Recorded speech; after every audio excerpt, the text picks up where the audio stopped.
नतीजे जब आ गए, रुझान आ गए, राहुल गांधी सामने आए, राहुल गांधी ने प्रेस कॉन्फ्रेंस भी की, प्रियंका वाड्रा भी सामने आई, लेकिन क्या साफ साफ नजर आ रहा है कि मोदी तीसरी बार शपथ लेंगे, लेकिन कांग्रेस जो 99 पहुंचा है, 100 भी नहीं कांग्रेस पहुंच पाई, 100 सीटें भी नहीं जीत पाई, 99 पर गाड़ी अटकी है। अब वो सरकार बनाने के बारे में सोच रहे हैं, वो सोच रहे हैं कैसे मोदी को रोक लिया जाए, क्या साम दाम दंड भेद किया जाए।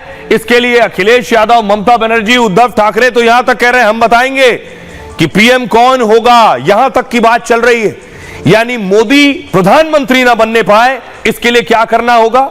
अगली तस्वीर दिखाऊं। इनकी कोशिश यह है कि किसी तरह नीतीश कुमार आ जाए उनके पास, किसी तरह चंद्रबाबू नायडू आ जाए उनके साथ, इसलिए इन पर डोरे डालने शुरू कर दिए। कहा जा रहा है कोई फोन लगा रहा है, कोई बात करने की कोशिश कर रहा है। पार्टी के अलग अलग नेता, इंडी के नेता दावा कर रहे हैं हम संपर्क में हैं, हमारी बात हो रही है। लेकिन सवाल यह है, क्या मोदी को रोकने की इंडी ने कोई प्लानिंग की है? इंडी चाह रही है कि प्रधानमंत्री मोदी तीसरी बार शपथ न लेने पाए, इसलिए इस वक्त सारे दांव पेच आजमा रहे हैं, सबको फोन लगा रहे हैं, सबसे बात कर रहे हैं, चाहे वो नीतीश कुमार से बात करने की कोशिश कर रहे हो या चंद्रबाबू नायडू से बात करने की कोशिश कर रहे हो कि हमारे साथ आ जाएं तो हम सरकार बना पाए। ये रिपोर्ट देखिए।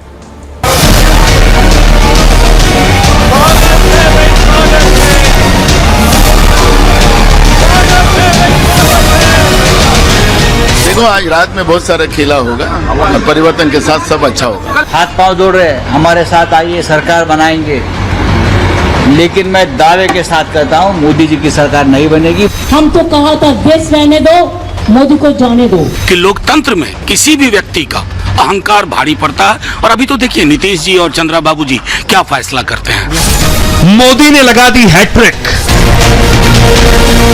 मोदी नेहरू के बाद देश के लगातार तीसरी बार पीएम बनने वाले नेता बन गए हैं। आज बड़ा मंगल है और इस पावन दिन एनडीए की लगातार तीसरी बार सरकार बननी तय है। मोदी भले ही 400 पार न कर पाए हों, लेकिन सबसे ज्यादा सीटें जरूर जीती हैं। जनता जनार्दन का प्यार, उनका आशीर्वाद हमारा हौसला बढ़ाता है, हमारे संकल्प को नई मजबूती देता है, नई ऊर्जा देता है। हमारे विरोधी एकजुट होकर भी उतनी सीटें नहीं जीत पाए जितनी इस लोकसभा चुनाव में अकेली बीजेपी ने जीती है। इस बार बीजेपी को अकेले बहुमत नहीं मिला, मतलब वो सहयोगियों के दम पर सरकार बना रही है, इसलिए विरोधियों की नजर मोदी के सहयोगियों पर है। इंडिया गठबंधन की मीटिंग है, कल हमारा लाइंस डिसाइड करेगा।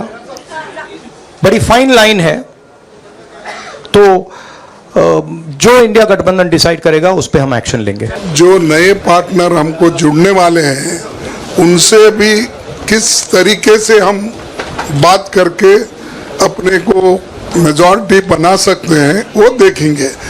इंडी गठबंधन अब नीतीश और चंद्रबाबू नायडू पर डोरे डाल रहा है। कोशिश है कि उनको उड़ाकर मोदी का गेम बिगाड़ा जाए।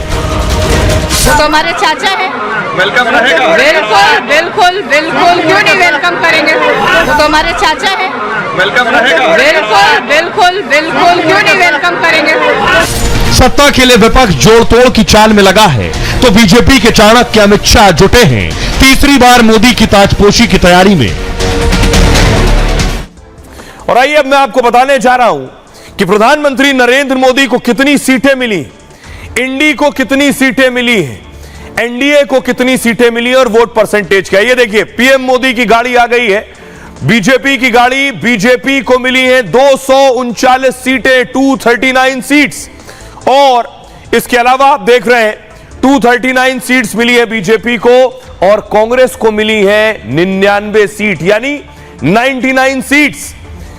बीजेपी 272 तक नहीं पहुंच पाई है, यानी 239 पर गाड़ी रुक गई है, और कांग्रेस सैकड़ा नहीं लगा पाई है, 99 पर गाड़ी रुक गई। वोट परसेंटेज देखिए जरा, क्या वोट परसेंटेज है। बीजेपी को 2019 में मिला था 39% से ज्यादा वोट, इस बार मिला है 37% के आसपास वोट, यानी बीजेपी के वोट परसेंटेज में 2 से 2.5% की गिरावट हुई। कांग्रेस को 16-17% के आसपास वोट मिला था और 21.96% वोट मिल रहा है, यानी कांग्रेस का वोट परसेंटेज बढ़ा है।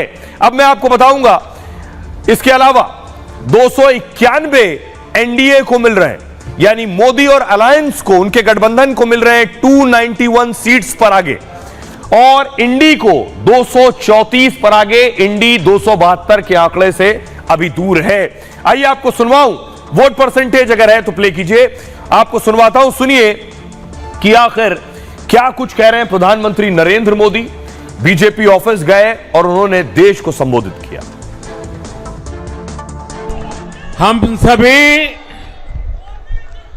जनता जनार्दन के बहुत आभारी हैं। देशवासियों ने भाजपा पर, एनडीए पर पूर्ण विश्वास जताया है। आज की ये विजय दुनिया के सबसे बड़े लोकतंत्र की जीत है। ये भारत के संविधान पर अटूट निष्ठा की जीत है। ये विकसित भारत के प्रण की जीत है। तो प्रधानमंत्री ने कहा यह विकसित भारत की जीत है। और देखिए जरा बीजेपी हेडक्वार्टर में किस तरह से पटाखे फोड़े जा रहे हैं, आतिशबाजी हो रही है, ये वो तस्वीरें आप देख रहे हैं। पूरी लड़ी लगा दी गई है।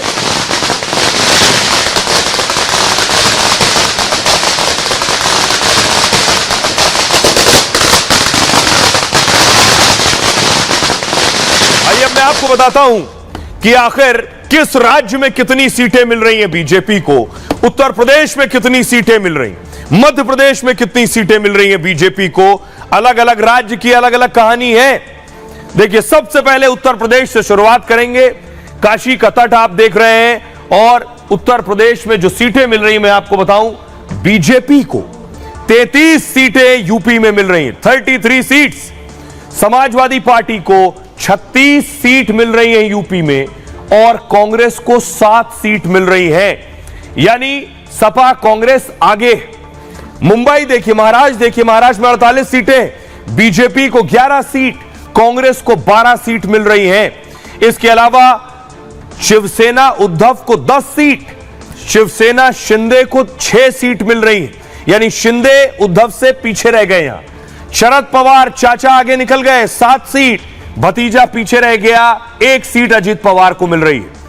बंगाल देखिए जरा, बंगाल का हाल क्या है। बीजेपी को 12 सीट 42 में से बंगाल में मिल रही है। टीएमसी को 29 सीट, बीजेपी को पिछली बार 18 मिली थी और कांग्रेस के खाते में सिर्फ 1 सीट आ रही है। अधीर रंजन चौधरी भी हार गए वहां। अब बिहार लिए चलते हैं। बिहार में देखिए जरा, बीजेपी को 12 सीट, जेडीयू को 12 सीट, आरजेडी को 4 सीट।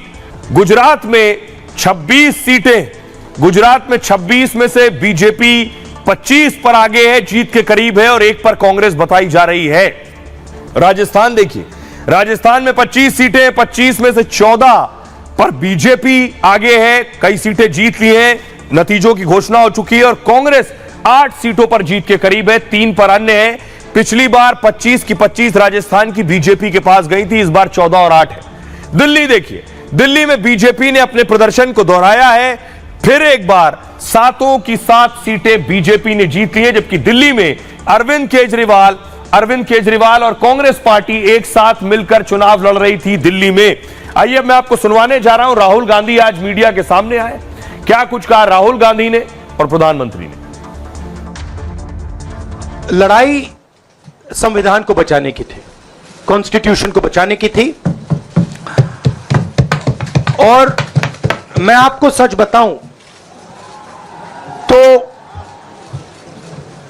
मेरे माइंड में था पहले से, जब इन्होंने हमारा बैंक अकाउंट कैंसिल किया, जब चीफ मिनिस्टर्स को जेल में डाला, पार्टियां तोड़ी, मेरे माइंड में था कि हिंदुस्तान की जनता अपने संविधान के लिए एक साथ खड़ी होकर लड़ जाएगी।